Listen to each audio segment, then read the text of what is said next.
In this week's video, we'll cover a rare combination setup for the S&P 500 that has only occurred one other time in the last 70 years. Before we cover the extremely rare combination setup for the S&P 500 index, it might be helpful to take a moment to talk a little bit about how these studies and roadmaps can help us in 2019. The purpose is to help us differentiate between bullish cases and bearish cases as new information comes to light, hence the term roadmap. During every single trading day, between this point in the early 1990s and this point here in 2010, there were stock market bulls and there were stock market bears.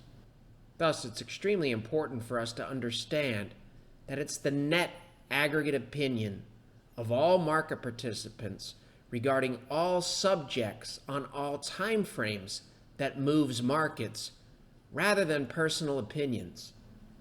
When the net aggregate opinion of all market participants is bullish, the bias is for markets to go higher. When the net aggregate opinion of all market participants regarding all subjects on all time frames is mixed, markets have a tendency to move sideways, to consolidate, or trade within a range. And at some point during a bull market, you hit a tipping point where the net aggregate opinion shifts from bullish to bearish. And when the net aggregate opinion is bearish, markets have a tendency to fall. If the net aggregate opinion moves markets, wouldn't it be helpful to have a way to track the net aggregate opinion? One of the ways that we can do that is with price. Since price can be volatile and confusing at times, we can use other technical indicators or inputs to help us track the net aggregate opinion. When the net aggregate opinion is bullish, markets have a tendency to rise. When it's mixed, they have a tendency to consolidate.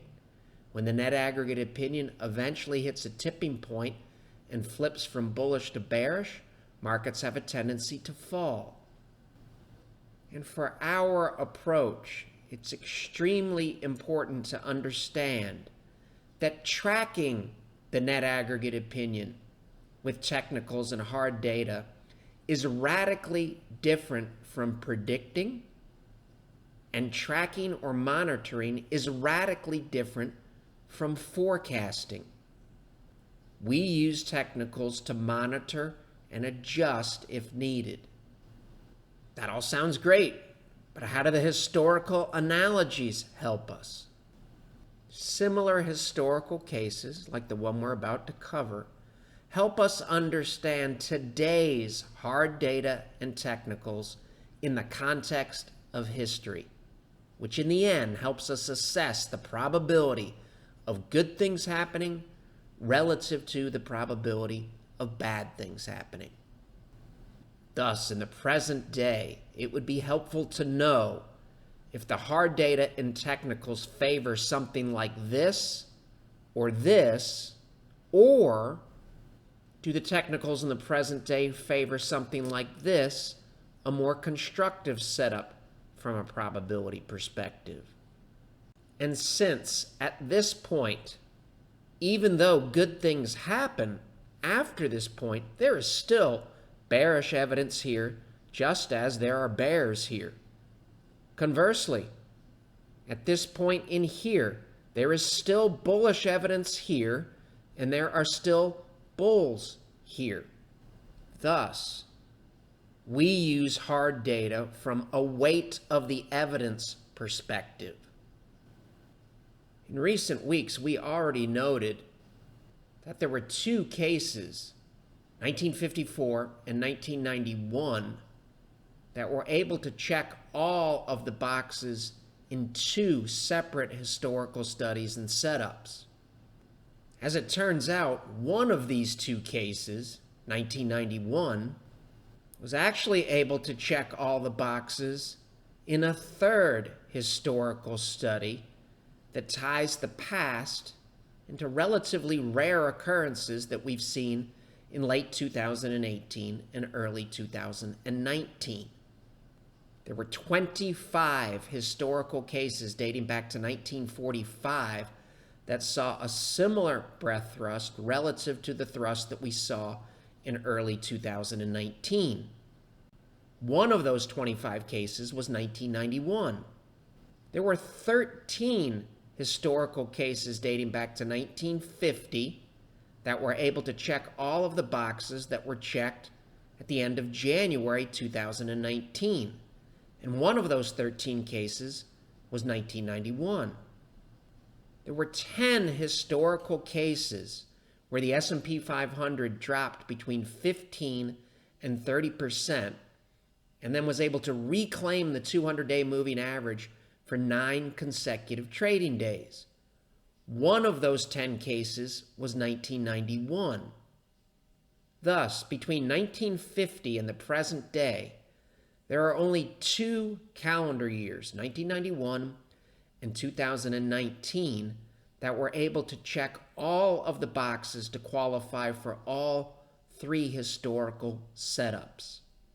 And all of this simply spoke to the weight of the evidence in 1991, just as it speaks to the weight of the evidence in 2019.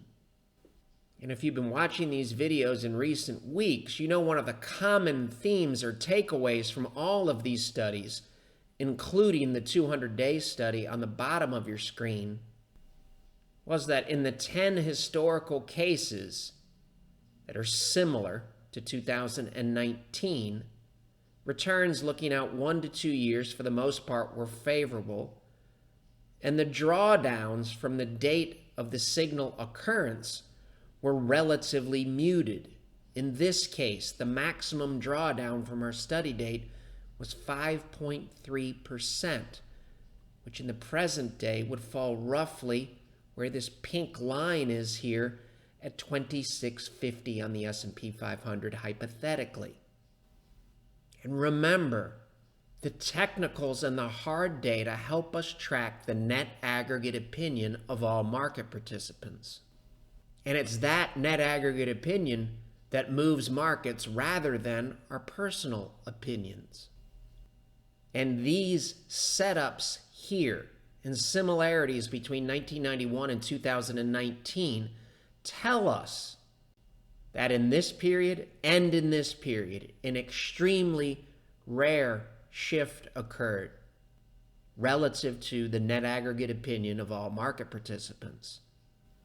And if it's the net aggregate opinion of all market participants that moves markets, it really shouldn't be surprising that price action in 1991 was eerily similar to price action in 2018 and early 2019. In early 1990, the S&P 500 experienced a sharp 10% correction. In early 2018, the S&P 500 experienced a sharp 10% correction in the month of January that ended in early February. In 1990, the market went on to rally for several weeks and posted a new all-time high after this breakout. In 2018, after the 10% correction, the market rallied to all-time highs, and in both cases, that breakout failed miserably and the market plunged roughly 20%. And in both cases, there was somewhat of a V-bottom and then some extremely rare occurrences, similar occurrences that we saw in early 1991 and early 2019. So in this window right here, leading up to point A, which is February 5th, 1991, in this window here, there was a rare 10-day breadth thrust. We saw a similar rare 10-day breadth thrust in January of 2019. In 1991, in this window, there was an extremely rare Bollinger Band setup. We saw the same Bollinger Band setup in January of 2019. And in this window here, the S&P 500 reclaimed its 200-day moving average and closed above it for 9 consecutive trading days after dropping 15 to 30%, which is the exact same thing that happened in early 2019. So if all of this helps us track the net aggregate opinion of all market participants, and the net aggregate opinion of all market participants ultimately moves markets, it might be helpful to know what happened next in 1991. So if we look at this point A here and put it on the graph here, and then look out 10 years, all the way to February 4th of the year 2000, we can see that good things happened for a long period of time. The market did extremely well and had a very rare period of relatively tepid and tame drawdowns. This is really the only significant pullback between this point here and this point here. This drop here in 1998 is very, very similar to the drop that occurred in 1990 and very, very similar in percentage terms to the drop that occurred in 2018. And it's also interesting to note, remember earlier in the video we said the technicals and the data help us differentiate between concerning technical setups, and more favorable technical setups. Well, as it turns out, this example of the more favorable technical setup and this return of 334% is the return from February 5th, 1991 to the peak in March of 2000. And February 5th, 1991 was the day that the third and final rare technical setup was nailed down and put in the history books. Thus, from a weight of the evidence perspective, we have a lot of evidence that aligns with this period here and doesn't really align at all with this period here or this period here. So the historical case helps us understand today's hard data and technicals in the context of history, which in turn helps us assess the probability of good things happening relative to the probability of bad things happening. It should be noted, no matter what the data says, the probability of bad things happening is never zero. And it should also be noted, in the present day, we can check all of these boxes, but that doesn't mean that in the present day there isn't plenty of bearish evidence. All of this speaks to the weight of the evidence. So ultimately, can we make the case in late 2018 and 2019 that a similar shift occurred relative to a major fundamental issue, which in turn created a shift in the psychological makeup of investors, once again producing an extremely rare technical setup similar to this point here? So to answer that question, let's zero in on one of the studies, since the concepts are similar across all three. So now we're focusing on the 13 historical cases that had the rare monthly Bollinger Band setup. This is the look of the setup. It went into the history books on January 31st, 2019. 4 things have to happen in the setup, and they speak to a shift in a perception of the fundamentals and a shift in investor psychology. S&P 500 monthly starts between the center line and the upper Bollinger Band. This is a monthly close here. Between this point here and this point here, a negative shift occurs in the net aggregate opinion, and price goes from the upper Bollinger Band to below the center line. And an important distinction for the setup, we get a monthly close above the lower Bollinger Band. And then another shift occurs in the net aggregate opinion of all market participants. And in this case, it's a bullish shift, allowing price to move back above the center line, and we get a monthly close above that center line. Now let's quickly tie all of that into one of the major fundamental issues of the day. End of September 2018. Monthly close here. The net aggregate opinion of all market participants, healthy. Then on October 3rd, 2018, Fed Chairman Powell says we're a long way from neutral on interest rates. And we understand the net aggregate opinion of all market participants relates to all subjects on all time frames. However, you can make an argument that the number one thing on the minds of investors was Fed policy. That does not discount the importance of all other topics. We're simply using Fed policy to provide an example of how the fundamentals tie in to the technicals and investor psychology. If we fast forward from here, you can see the markets were trying to stabilize here, possibly waiting to see what Powell had to say on December 19th. Price action here tells you that the market did not like what Powell had to say on December 19th.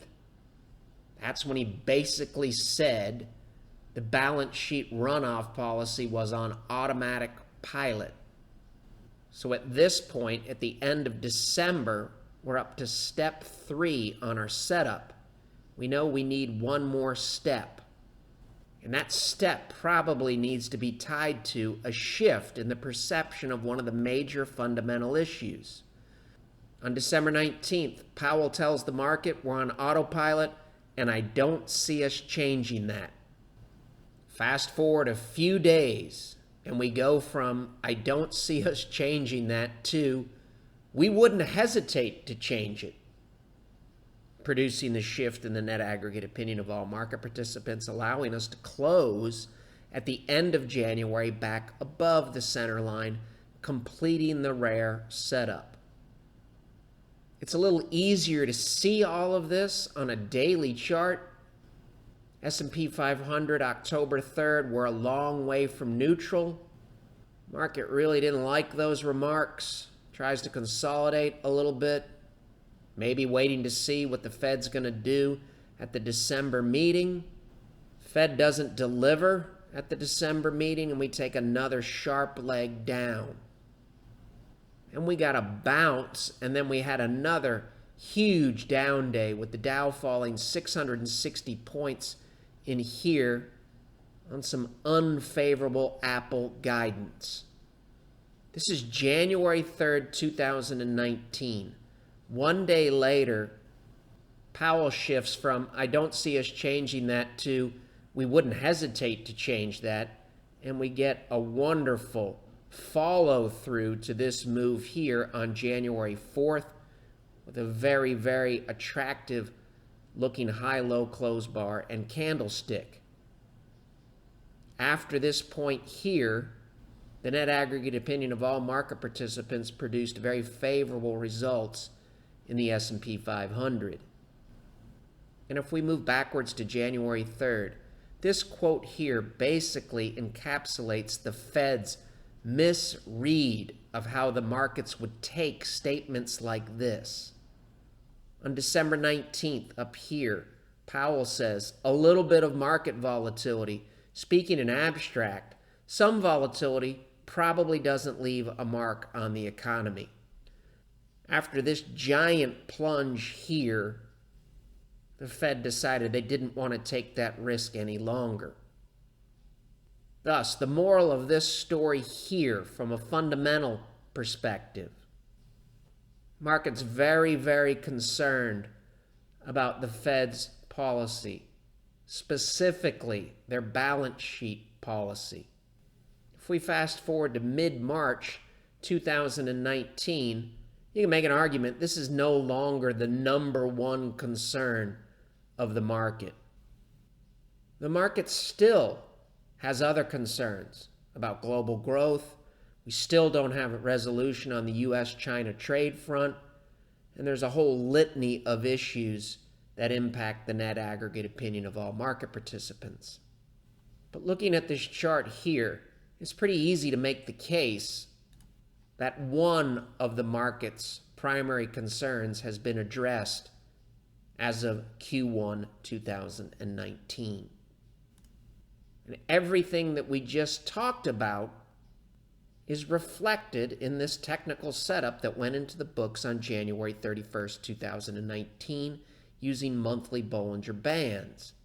And it's extremely important to note that step 3, closing above the lower Bollinger Band and never closing below it, and step 4, subsequently closing back above the center line at the end of a month. Step 3 and step 4 never occurred once the S&P 500's monthly chart closed below the center line. It could never recapture it on a closing basis. Step 3 and step 4 never occurred in the 2000 to 2002 bear market. Once the S&P 500's monthly chart closed below the center line, it was never able to close back above it. And in this case, it did close below the lower Bollinger Band. And in this case, it did close below the lower Bollinger Band, something that has not happened yet in 2018, 2019. And it's also true that step 3 and step 4 never occurred in the 2007 to 2009 bear market after the monthly chart of the S&P 500 closed below the center line. It was never able to close back above it, and it did close back below the lower Bollinger Band. Thus, we have bullish evidence that aligns with 13 other historical cases that lean heavily to the bullish side of the ledger. And this evidence also contradicts the hypothesis that we're headed for something like this, or like the devastating 1973-74 bear market. This, and none of the evidence that we're presenting, says something like this can't happen. It simply speaks to the weight of the evidence and probabilities. The term probability is quite a bit different from the term certainty. And it can't be emphasized enough, and it's extremely important to note that all of this speaks to probabilities related to longer-term outcomes. People have a tendency to watch these videos and they think it means that the stock market from a probability perspective is going to go up every day. If you zoom in on this extremely constructive period here in 1991, you can see there is an incredible amount of volatility and uncertainty here, here, here, here, and here,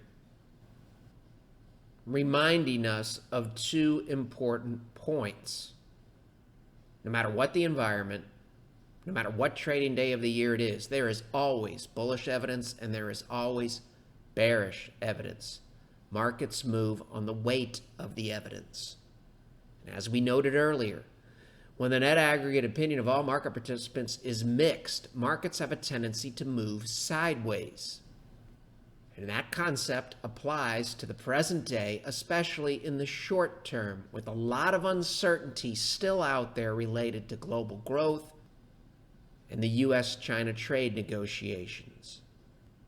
And that is very much reflected in the present day facts in hand and the present day weight of the evidence.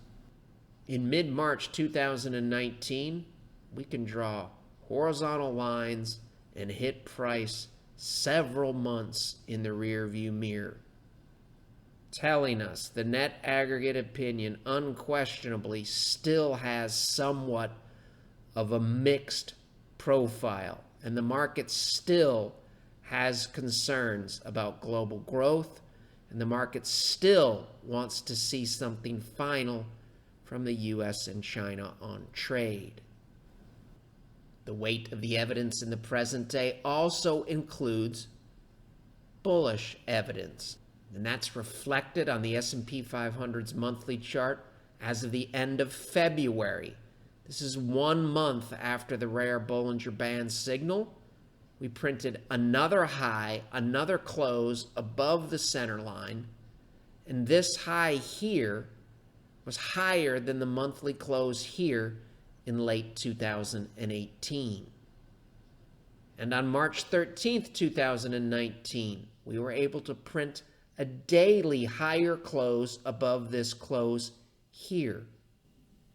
The still mixed picture, coupled with the mixed picture in asset class behavior, tells us, like every week, it's extremely important that we head into next week taking it day by day with a flexible, unbiased, and open mind while maintaining maximum flexibility, which means we respect that we're using the technicals and the hard data and everything that we've covered in this video to track the net aggregate opinion of all market participants, which is radically different from an exercise in prediction or an exercise in forecasting.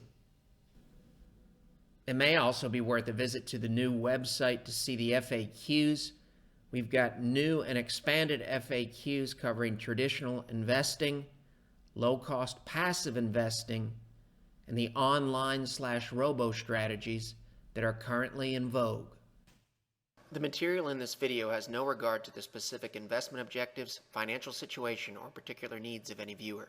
This video is presented solely for informational purposes and is not to be construed as a solicitation or offer to buy or sell any security or any related financial instruments, nor should any of the content be taken as investment advice. Any opinions expressed in this video are subject to change without notice, and Shavaco Capital Management, LLC, or CCM, is not under any obligation to update or keep current the information contained herein. CCM and its respective officers and associates or clients may have an interest in the securities or derivatives of any entities referred to in this material. CCM accepts no liability whatsoever for any loss or damage of any kind arising out of the use of all or any part of this material. We recommend that you consult with a licensed and qualified professional before making any investment decision.